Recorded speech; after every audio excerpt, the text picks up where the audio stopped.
ভোরের আলো ফুটতেই Cox's Bazar Teknaf marine drive সড়কে একদল দৌড়বিদ অংশ নেন বিজয় দিবস হাফ ম্যারাথন প্রতিযোগিতায়। সমুদ্রের ঢেউ ও সবুজ পাহাড়ের মাঝে ২১ কিলোমিটার পথ ছুটে চলে ৩৯৮ জন প্রতিযোগী। দরিয়ানগর থেকে শুরু হওয়া দৌড় শেষ হয় ইনানীতে গিয়ে। পুরুষ বিভাগে প্রথম হন ইমরান এবং নারী বিভাগে মেজর শাওলিন সিগমা। প্রথমবার হিসাবে আমি যে ফিনিশিং করতে পারছি এটাই নিজের কাছে অনেক প্রাউড মনে হচ্ছে। আজকে নিয়ে আমার হচ্ছে 120টা প্লাস রানিং ইভেন্ট, এর মধ্যে আমি 50 প্লাস চ্যাম্পিয়ন। আমি দেশের বাইরেও অংশগ্রহণ করেছি। আসছি হচ্ছে সিলেট থেকে। আমার এটা হচ্ছে তৃতীয়তম হাফ ম্যারাথন। এর আগে আমি একটা ফুল ম্যারাথনও কমপ্লিট করেছি, তাছাড়া অনেক মিনি ম্যারাথন আমি কমপ্লিট করেছি। সুন্দর একটা এনভায়রনমেন্ট, কক্সবাজারে এসে সবার সাথে মিলে যে 21 কিলো শেষ করতে পারছি ফার্স্ট হিসেবে, খুব ভালো লাগছে।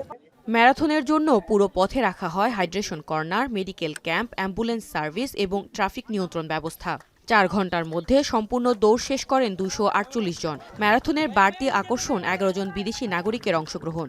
তো বেশি ভালো লাগে, সুন্দর দেশ, সুন্দর রাস্তা, তাই হারা দুইটি সার নাম্বার ফাই আর আজামাই আর ফুয়াতি finish করছে। We're very happy to be able to run in this race. It's a beautiful road, beautiful country. I'm feeling tired now from finishing, but very happy.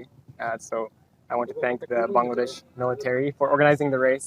আয়োজকরা জানান, জাতীয় জীবনে মহান বীরদের স্মরণ করার পাশাপাশি মানুষকে স্বাস্থ্য সচেতন এবং পর্যটন শিল্পকে বিকশিত করতেই এই প্রতিযোগিতার আয়োজন। আমরা শুধুমাত্র এই একটা ম্যারাথন সম্পন্ন করেই আমরা শেষ করছি তা না। Let this be a beginning. Inshallah, we would like to have many more similar occasions. আমাদের তারুণ্যের যে শক্তি, তারুণ্যের যে জীবন, এটিকে কাজে লাগিয়ে আমাদের আগামী দিনে দেশ গড়ার কাজে সকলের সম্মিলিত প্রয়াসকে এবং একই সাথে কক্সবাজারের যে পর্যটন সম্ভাবনা সেটিকে বিকশিত করা। উৎসব মুখর পরিবেশে শেষ হয় বিজয় দিবস হাফ ম্যারাথন প্রতিযোগিতা। পরে পুরুষ ও নারী বিভাগের ৩ জন করে মোট ৬ জনকে বিজয়ী ঘোষণা করা হয়। প্রথম হওয়ায় দুজনের প্রত্যেককে ৫০,০০০ টাকা ও ক্রেস্ট দেয়া হয়। এছাড়া বাকি বিজয়ীদের টাকা ও ক্রেস্ট দেয়া হয়। কক্সবাজার এখন।